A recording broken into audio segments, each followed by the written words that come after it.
ये कहानी है एक ऐसे स्नाइपर की जो पहले तो एक आम टीचर हुआ करता था, पर फिर उसकी लाइफ में कुछ ऐसा हुआ जिसके बाद वो एक खूंखार स्नाइपर बनने पर मजबूर हो गया। ये कहानी शुरू होती है एक यूक्रेन के एक बहुत ही शांत इलाके से, और इस इलाके में हम एक छोटी सी झोपड़ी को देखते हैं। इस झोपड़ी में एक कपल रहता है जिसमें हस्बैंड का नाम है मिकोला और वाइफ का नाम है नास्तिया। मिकोला एक टीचर है और पास ही के एक स्कूल में बच्चों को मैथ्स पढ़ाता है। वो एक बहुत ही अच्छा टीचर है और सभी बच्चे उससे काफी खुश है, सिवाय एक के जिसका नाम था इवान। इवान एक बहुत ही बदतमीज लड़का था और वो मिकोला को नीचा दिखाने का एक मौका नहीं छोड़ता था। लेकिन मिकोला को भी उसकी बातों से कोई फर्क नहीं पड़ता और वो अपनी जिंदगी में मस्त रहता। एक दिन जब मिकोला अपने स्कूल में था तब उसे ये बात पता लगी कि रशिया ने यूक्रेन पर हमला कर दिया है और यूक्रेन की बहुत सी जगहों पर कब्जा कर लिया है। शाम को जब मिकोला अपने घर आया तो उसे ये बात पता लगी कि उसकी वाइफ प्रेग्नेंट है। ये जानकर उसे काफ़ी खुशी हुई और उन दोनों ने मिलकर इस खुशी को सेलिब्रेट किया। अगले दिन मिकोला अपने वाइफ को बाय बोलकर अपने काम पर निकल गया, लेकिन जब वो रास्ते में था तब उसने दो सैनिकों को देखा। हालांकि मिकोला ने इस बात पर ज़्यादा ध्यान नहीं दिया और फटाफट से अपने स्कूल पहुंचा। लेकिन जब वो स्कूल के अंदर आया तो उसे पूरा स्कूल खाली मिला। तभी उसने टीवी पर न्यूज़ देखी कि रशिया ने उसके शहर पर भी कब्जा कर लिया है और अब उसे एहसास हुआ कि उसने रास्ते में जो सैनिक देखे थे वो असल में रशिया के थे। ये सोचकर उसे अपनी वाइफ की फिक्र हुई और वो फौरन अपने घर की ओर भागा। जब निकोला घर पहुंचा तो उसने उन दो सैनिकों को देखा जो उसकी वाइफ को बुरी तरह से पीट रहे थे। उसने अपनी वाइफ को बचाने की कोशिश की, लेकिन इन सैनिकों ने उसकी भी धुनाई कर दी। मिकोला ने उनसे रिक्वेस्ट की कि वो उसकी वाइफ को ना मारे क्योंकि वो प्रेग्नेंट है, लेकिन इन सैनिकों ने उसकी एक नहीं सुनी। थोड़ी धुनाई के बाद उन्होंने मिकोला के घर की तलाशी ली और उसे आग के हवाले करके वहां से जाने लगे। अब अपने घर को जलता देखकर नास्तिया गुस्से से लाल हो गई और एक पत्थर उठाकर उन्हें मारने की कोशिश की। ये देखकर उन सैनिकों ने गोली चला दी और नास्तिया की मौके पर ही मौत हो गई। अब अपनी वाइफ को मरता देख मिकोला पूरी तरह से टूट गया और फूट फूट कर रोने लगा। ऐसे ही कुछ घंटे बीत गए और दो यूक्रेन सैनिक मिकोला के पास आए। उन्होंने उसकी पहचान करी और एक कब्र खोदकर नास्तिया को दफनाने में उसकी मदद की। नास्तिया की मौत के बाद मिकोला की जिंदगी पूरी तरह से बिखर चुकी थी और अब ना तो उसके पास कोई घर था और ना ही कोई फैमिली। मिकोला बदले की आग में जल रहा था और उसे हर हाल में उन सैनिकों को खत्म करना था, और यही सोचकर उसने यूक्रेन की फौज में शामिल होने का फैसला किया। इसके बाद ये दोनों सैनिक मिकोला को लेकर अपने बेस पर आए, लेकिन जब उनके सीनियर ने मिकोला को देखा तो वो काफी नाराज हो गया और उसे फौज में भर्ती करने से मना कर दिया, क्योंकि उसे डर था कि कहीं मिकोला कोई जासूस ना हो। यहाँ मिकोला ने उसे पूरी बात बताई और उसे यकीन दिलाया कि वह रशियन सैनिकों को मारकर इस देश को आज़ाद करना चाहता है। ये सुनकर कर्नल ने उसे एक मौका देने का फैसला किया। अगले दिन से ही उसकी ट्रेनिंग शुरू हो गई। अब चूंकि मिकोला एक आम इंसान था, इसलिए उसे ट्रेनिंग के दौरान काफ़ी मुश्किलें हो रही थी। यहाँ एक साथी ऑफिसर ने मिकोला की मदद की और उसे गन को असेंबल और डीअसेंबल करना सिखाया। कैंप में मौजूद सभी लोगों को लग रहा था कि मिकोला कभी भी एक अच्छा सैनिक नहीं बन पाएगा, लेकिन उसने भी हार नहीं मानी और अपनी ट्रेनिंग करता रहा। एक रात निकोला अपने साथियों से कहता है कि वो उसे उसके नाम से ना बुलाए क्योंकि उसका कोड नेम रेवन है, और ये सुनकर सभी उस पर हंसने लगे और उसे बताया कि किसी भी सोल्जर को कोड नेम इतनी आसानी से नहीं मिलता, बल्कि उसे कमाना पड़ता है। हालांकि मिकोला को इन बातों से कोई फर्क नहीं पड़ा और वो अपनी ट्रेनिंग करता रहा। एक दिन मिकोला का सीनियर सभी को बताता है कि हमारे ग्रुप में स्नाइपर्स की कमी है और हमें इस नंबर को बढ़ाना होगा ताकि हम रशियंस का मुकाबला कर सके। यहाँ सीनियर सभी से पूछता है कि तुम में से कितने लोग स्नाइपर बनना चाहते हैं। ये सुनकर कुछ लोग आगे आते हैं और इन लोगों के बीच मिकोला भी होता है, क्योंकि वो भी एक स्नाइपर बनना चाहता था। मिकोला को देखकर उसका सीनियर उससे कहता है कि तुम अभी एक स्नाइपर बनने के लिए तैयार नहीं हो। तुम तो एक गन को असेंबल और डीअसेंबल भी नहीं कर पाते, तो स्नाइपर बनना तो दूर की बात है।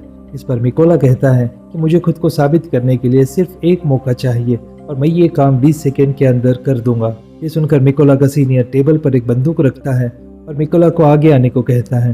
अब खुद को साबित करने के लिए मिकोला अपनी आंखों पर पट्टी बांध लेता है और फटाफट से गन को खोलकर उसे दोबारा से जोड़ देता है, और इस काम को करने में उसे सिर्फ 18 सेकेंड लगते हैं। अब मिकोला की फुर्ती को देखकर सभी उससे इम्प्रेस होते हैं और इसके लिए तालियां बजाते हैं, और अब उसकी काबिलियत को देखकर उसे भी स्नाइपर ट्रेनिंग में शामिल कर लिया जाता है। ट्रेनिंग के दौरान मिकोला को एक पुराने मॉडल की गन पकड़ा दी जाती है, जबकि बाकी लोगों को मॉडर्न हथियार दिए जाते हैं। ये देखकर मिकोला भी मॉडर्न हथियार की डिमांड करता है, जिस पर सीनियर उससे कहता है कि अगर तुम्हें वो गन चाहिए तो तुम्हें खुद को साबित करना होगा। अब मिकोला के पास कोई और ऑप्शन नहीं था, इसलिए उसे जो मिला वो लेकर वहां से निकल गया। ट्रेनिंग के दौरान सीनियर सभी को बताता है कि एक स्नाइपर के सामने कोई भी सिचुएशन क्यों ना हो, लेकिन वो अपनी जगह से 1 इंच तक नहीं हिलता और अपने टारगेट पर निशाना बना कर रखता है। इस प्रैक्टिस के लिए सीनियर सभी के पास गोलियां चलाता है और जो भी स्नाइपर अपनी पोजीशन से हिलता है उसे ट्रेनिंग से बाहर कर दिया जाता है। लेकिन जब मिकोला की बारी आती है तो वो अपनी जगह से ज़रा भी नहीं हिलता और अपना निशाना बना कर रखता है। अगली ट्रेनिंग में स्नाइपर को उनका टारगेट सिर्फ एक बार दिखाया जाता है और फिर उनकी आंखों को ढक दिया जाता है और उन्हें अंदाज़ा लगाकर अपने टारगेट को शूट करना होता है। अब बाकी लोग तो इस टेस्ट को पूरा कर लेते हैं, लेकिन मिकोला इसमें फेल हो जाता है क्योंकि उसके पास जो बंदूक थी वो काफ़ी पुरानी थी। उसे ये कारनामा कर पाना काफ़ी मुश्किल था। अगली ट्रेनिंग इन स्नाइपर्स के लिए और मुश्किल थी क्योंकि उन्हें फ्लेयर की रोशनी में अपने टारगेट को शूट करना था और वो भी रात के अंधेरे में। यहाँ सीनियर ने फ्लेयर छोड़ी और सभी ने अपना निशाना लगाया, लेकिन कोई भी टारगेट को हिट नहीं कर पाया। यहाँ मिकोला ने गोली नहीं चलाई और फ्लेयर की रोशनी में अपने टारगेट की दूरी का अंदाज़ा लगाया और अपने मैथ की नॉलेज का यूज़ करके एक परफेक्ट शॉट मारा। ये देखकर उसका सीनियर उसे काफ़ी इम्प्रेस हुआ और उसे उसका मनचाहा कोड नेम दे दिया। ऐसे ही दिन बीतते गए और मिकोला जी जान से अपनी ट्रेनिंग में लगा रहा और फाइनली वो दिन भी आ गया जब इसकी ट्रेनिंग पूरी हो गई। रिजल्ट आने वाला था। यहाँ कर्नल ने मिकोला को सैल्यूट किया और उसे बताया कि उसने इस टेस्ट को पास कर लिया है। थोड़े दिनों बाद कर्नल मिकोला के पास आता है और उससे कहता है कि वो अपना सामान पैक कर ले क्योंकि उन्हें एक मिशन पर जाना है। खबर आई है कि कुछ रशियन सैनिकों ने एक चेक पोस्ट पर कब्जा कर लिया है। जल्दी मिकोला की टीम लोकेशन पर पहुंच जाती है और अपना निशाना लगाकर बैठ जाती है और अभी ये लोग उन रशियन सैनिकों को मारने ही वाले थे, तभी इन्हें एक गाड़ी दिखी जो चेक पोस्ट की तरफ बढ़ती जा रही थी। इधर रशियन सैनिकों ने गाड़ी को रोक लिया और अंदर मौजूद लोगों से बाहर आने को कहा। उन्होंने उनके पासपोर्ट को चेक किया और पूरे गाड़ी की भी तलाशी ली और जब सब ठीक रहा तो इन सैनिकों ने उन्हें जाने की परमिशन दे दी, लेकिन इनके पासपोर्ट को अपने पास रख लिया। जब उन लोगों ने इसका विरोध किया तो इन सैनिकों ने उन्हें खूब मारा। ये सब देखकर कर्नल ने अपने सैनिकों को फायर करने का ऑर्डर दिया और देखते ही देखते सभी रशियन सोल्जर मारे गए। इस तरह से इनका पहला मिशन कंप्लीट हुआ। मिशन के बाद जब सभी बेस पर लौटे तो मिकोला ने देखा कि उसके बहुत से साथी बेस पर मौजूद नहीं है। उसे बताया गया कि उसके बाकी साथियों को एक दूसरे मिशन पर भेजा गया है। अगले दिन मिकोला को खबर लगी कि उस मिशन के दौरान उसके बहुत से साथी मारे गए हैं और उन सभी लोगों को एक रशियन स्नाइपर ने मारा है। उस स्नाइपर का नाम सेरी था और वो रशिया का सबसे घातक स्नाइपर था। ऐसे ही कुछ दिन बीत गए और मिकोला अपने साथियों के साथ अपने अगले मिशन पर निकल गया। लोकेशन पर पहुंचकर उन्होंने चारों तरफ माइंस बिछा दिए और अपनी पोजीशन लेकर बैठ गए। थोड़ी देर बाद रशियन सैनिक वहां पहुंच गए और इन सैनिकों के साथ इवान भी था। इवान वही लड़का था जो स्कूल में मिकोला को परेशान किया करता था और अब उसने रशियन आर्मी ज्वाइन कर ली थी। अब जैसे ही उनके पैर लैंड माइंस पर पड़े वहां एक जोरदार धमाका हुआ और सभी मारे गए। यहाँ कर्नल ने मिकोला को समझाया कि उसे इवान की मौत का जरा भी दुख नहीं होना चाहिए क्योंकि रशियन आर्मी को ज्वाइन करना इवान का अपना फैसला था। मिशन पूरा करके ये सभी अपने बेस कैंप पर लौट आए। यहाँ कर्नल ने मिकोला को अपनी फैमिली फोटो दिखाए और उसे बताया कि उसकी फैमिली में 3 लोग हैं और उसकी दोनों बेटियां इस बात से अनजान हैं कि उनका पिता एक सोल्जर है। यहाँ मिकोला ने भी कर्नल को अपनी पूरी कहानी बताई कि रशियन सैनिकों ने कितनी बेरहमी से उसकी वाइफ को मार डाला। इस दौरान मिकोला काफी इमोशनल भी हो गया, लेकिन कर्नल ने उसे संभाल लिया। अगली सुबह ये सभी अपने अगले मिशन पर निकल गए। ये मिशन काफी इम्पोर्टेंट था क्योंकि इन्हें खबर मिली थी कि रशियन सैनिकों की एक टुकड़ी इस रास्ते से गुजरने वाली है। कर्नल और मिकोला फटाफट से लोकेशन पर पहुंचे और अपनी पोजीशन लेकर बैठ गए। थोड़ी देर बाद इन्हें 2 रशियन सैनिक दिखे जो अपनी बाकी की टीम का इंतजार कर रहे थे। यहाँ मिकोला ये नोटिस करता है कि उनमें से एक सैनिक वो है जिसने उसकी वाइफ को गोली मारी थी और वो मिकोला के ठीक निशाने पर था। यहाँ मिकोला ने गोली चलाने की परमिशन मांगी पर कर्नल ने ऐसा करने से मना कर दिया। अब मिकोला गुस्से से लाल हो रहा था और उसे हर हाल में अपनी वाइफ के कातिल को मारना था, इसलिए उसने दोबारा से फायर करने की परमिशन मांगी पर एक बार फिर कर्नल ने ऐसा करने से मना कर दिया। लेकिन अब मिकोला की सब्र का बांध टूट गया और उसने गोली चला दी। गोली लगने से उस सैनिक की मौके पर ही मौत हो गई पर रशियंस को भी उनके लोकेशन का पता लग गया। लेकिन इससे भी बुरी बात यह थी कि रशिया का सबसे खतरनाक स्नाइपर जिसका नाम सेरी था वो भी अपनी पोजीशन लेकर बैठा हुआ था और अब उसे भी इनके लोकेशन का पता लग गया था। कर्नल भी ये बात जानता था कि सेरी आसपास ही है, इसलिए वह सेरी की तलाश करने लगा। लेकिन इससे पहले कि वो उसके लोकेशन को जान पाता, सेरी ने उसे एक हेड शॉट दे दिया और कर्नल की मौके पर ही मौत हो गई। अब मिकोला को समझ आया कि रशियंस को उनकी लोकेशन का पता लग चुका है और कैसे उसकी एक गलती ने कर्नल की जान ले ली। इधर रशियन सैनिकों ने भी मिकोला के ऊपर जोरदार फायरिंग शुरू कर दी। अब बिगड़ते हालात को देखते हुए मिकोला ने पीछे हटने का फैसला किया। उसने कर्नल की बॉडी उठाई और अपनी पोजीशन से पीछे आने लगा।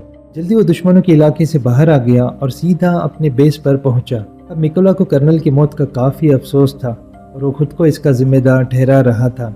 यहाँ उसने कसम खाई कि वो सेरी को जान से मार देगा और कर्नल की मौत का बदला लेगा। जल्दी मिकोला को 2 रशियन स्नाइपर्स की खबर मिली और फौरन अपने अगले मिशन पर निकल गया। वो लोकेशन पर पहुंचा और अपना निशाना लगाकर बैठ गया। जल्द ही उसने एक स्नाइपर को मार गिराया, पर इस फायरिंग के दौरान एक गोली उसे भी लग गई, लेकिन उसने हार नहीं मानी और जैसे तैसे करके उस दूसरे स्नाइपर को भी मार गिराया। अब चूंकि वो काफी घायल था, इसलिए वो एक सीक्रेट बेस पर चला गया और अपनी बॉडी को थोड़ा आराम दिया। इस दौरान उसे आर्मी के मेजर का कॉल आया और उसने मिकोला को बताया कि हमने उस स्नाइपर का पता लगा लिया है जिसने कर्नल को मारा था। इसके बाद मिकोला अपने बेस पर पहुंचा और यहाँ मेजर सभी को स्नाइपर के बारे में बताने लगे। मेजर बताते हैं कि उस स्नाइपर का नाम सेरी है और वो रशिया का सबसे बेहतरीन स्नाइपर है। सेरी ने यूक्रेन के 6 सबसे काबिल स्नाइपर्स को मार गिराया है, इसलिए हमें उसे हल्के में नहीं लेना चाहिए। मेजर बताते हैं कि सेरी एक ऐसा स्नाइपर है जो आमतौर पर अपनी पोजीशन को चेंज नहीं करता और एक खास लोकेशन पर बैठकर अपने दुश्मनों का शिकार करता है। अब ये सभी लोग एक प्लान बनाते हैं कि वो सेरी की लोकेशन पर 2 टीम बनाकर जाएंगे। प्लान के मुताबिक इनकी पहली टीम रशियन सैनिकों पर सामने से अटैक करेगी और जब वो इस अटैक में बिजी होंगे तो इनकी दूसरी टीम उन लोगों पर पीछे से हमला करेगी। इस भगदड़ का फायदा उठाकर मिकोला बिल्डिंग के अंदर जाएगा और सेरी को मार देगा। पूरी प्लानिंग हो जाने के बाद ये सभी उस लोकेशन की तरफ निकल गए। लोकेशन पर पहुंचकर सभी स्नाइपर ने अपनी पोजीशन ले ली और अपना निशाना लगाकर बैठ गए। इधर मिकोला भी चुपके से बिल्डिंग में एंटर हुआ, जहां उसे 2 रशियन सैनिक दिखे। उसने बिना देरी किए इन दोनों को मार डाला और बिल्डिंग में आगे बढ़ गया। इसके बाद उसने अपनी टीम को सिग्नल दिया और सिग्नल के मिलते ही उन्होंने सभी सैनिकों को मार डाला। इधर सेरी ने यह नोटिस किया कि उसका कोई भी साथी उसे रिपोर्ट नहीं कर रहा है। उसे कुछ गड़बड़ महसूस हुई, इसलिए वो बिल्डिंग के छत पर चला गया, जहां पहले से ही एक स्नाइपर मौजूद था। लेकिन ऊपर जाकर उसने देखा तो वो स्नाइपर मर चुका था और अब सेरी को एहसास हुआ कि यूक्रेन के सैनिकों ने उसे चारों तरफ से घेर लिया है। उसने अपने बेस पर बैकअप के लिए कांटेक्ट किया, लेकिन बैकअप को उस तक पहुंचने में अभी 10 मिनट और लगने वाले थे। ये सुनकर वो फटाफट से अपनी पोजीशन पर आया और यूक्रेनी सैनिकों को ढूंढने लगा, लेकिन तभी उसे मिकोला का एक खिलौना दिखा जो उसे उसकी वाइफ ने दिया था। अभी सेरी कुछ सोच पाता कि तभी मिकोला ने उस पर हमला कर दिया और उसे चाकू मार मार कर उसकी जान ले ली। लेकिन इस हाथापाई के चलते बिल्डिंग में मौजूद दूसरा स्नाइपर थोड़ा अलर्ट हो गया, लेकिन अभी वो कुछ कर पाता उससे पहले मिकोला ने उसकी तरफ ग्रेनेड फेंक दिया और इस धमाके में ये आखिरी स्नाइपर भी मारा गया। इधर सेरी की बुलाई बैकअप टीम भी बिल्डिंग तक पहुंच गई, लेकिन वो इस बात से अनजान थे कि सेरी अब मर चुका है। इसलिए जब उन्होंने सेरी को कॉल किया तो कॉल मिकोला ने उठाया और उनसे कहा कि वो सभी मरने वाले हैं, और इतना कहकर उसने ट्रक के ड्राइवर को शूट कर दिया। अब गोली चलते ही रशियन सैनिकों में अफरा तफरी मच गई और वो सभी ट्रक के बाहर कूद गए, लेकिन वो इस बात से अनजान थे कि यूक्रेन के स्नाइपर्स उन पर घात लगाकर बैठे हुए थे। यहाँ यूक्रेन के सैनिकों ने जोरदार गोलीबारी की और एक एक रशियन को चुन चुन कर मारा। इस मिशन के थोड़े दिनों बाद मिकोला अपनी वाइफ की कब्र पर गया, क्योंकि उसने उससे जो वादा किया था वो अब पूरा हो चुका है। उसने उन सभी लोगों को मार दिया है जिसने उसकी वाइफ और कर्नल को मारा था। यहाँ मिकोला ने कसम खाई कि वो आखिरी दम तक अपनी देश की सेवा करता रहेगा, और इतना कहकर वो वहाँ से चला गया। और इसी के साथ ये शानदार मूवी यहाँ पर खत्म हो गई। उम्मीद है आपको ये मूवी पसंद आई होगी। वीडियो अच्छी लगी हो तो इसे एक लाइक जरूर कर देना और चैनल को भी सब्सक्राइब कर लेना। मिलते हैं अगली वीडियो में। अंत तक बने रहने के लिए आप सभी का दिल से शुक्रिया।